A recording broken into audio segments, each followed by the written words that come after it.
Welcome back mga kabayan! Nagbabalik po muli ang inyong lingkod upang magbigay sa inyo ng mga bago at nagbabagang mga balita.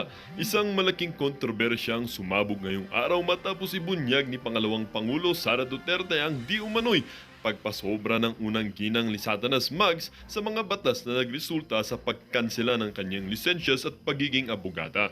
Sa isang press conference na dinaluhan ng mga pangunahing media outlets, isinapubliko ni VP Duterte ang mga dokumentong nagsasabing may mga seryosong paglabag si Smugs na nagresulta ng pagka-invalid ng kanyang lisensya bilang abogada. Ayon sa mga dokumentong ito, di umano'y nasangkot si Smugs sa mga illegal na gawain at anomalya na hindi naibatid sa publiko noon.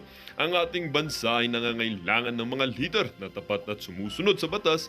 Hindi tayo pwedeng magbulag-bulagan sa mga ganitong issue, ani VP Sara Duterte sa kanyang talumpati. Nagpahayag naman ng pagkadismaya ang abogado at legal expert sa issue. Ito ay isang seryosong aligasyon na kailangan maimbestigahan ng masusing investigasyon. Kung totoo ang mga paratang ito ay isang malaking kahihiyan para sa legal profession at sa administrasyon. Samantala tahimik pa rin ang kampo ni unang ginang Lizatanas Mags at ng administrasyon ni Presidente Kuting ng Norte sa issue. Wala pang opisyal na pahayag ang palasyo ukol dito.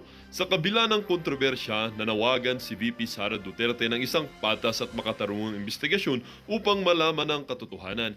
Hindi tayo dapat magpadalos-dalos sa paghatol.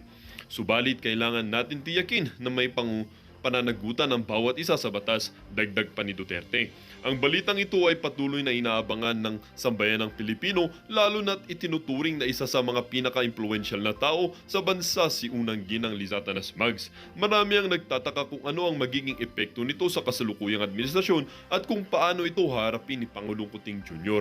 Abangan ang mga karagdagang ulat at bagong detalye ukol sa isyong ito habang ito'y umuusbong. Well, para nga sa buong impormasyon ay panoorin na lamang ang buong video. At kung bago ka pa lamang sa aking channel, huwag kakalimutang mag-subscribe, pindutin ang notification bell at piliin ang all upang laging maging updated sa mga bago at nagbabagang mga balita. At sa mga solid viewers naman natin dyan, maraming salamat naman po sa patuloy na pagtangkilik sa ating channel. Tuloy-tuloy lang po ang laban para sa katotohanan at para na rin sa kinabukasan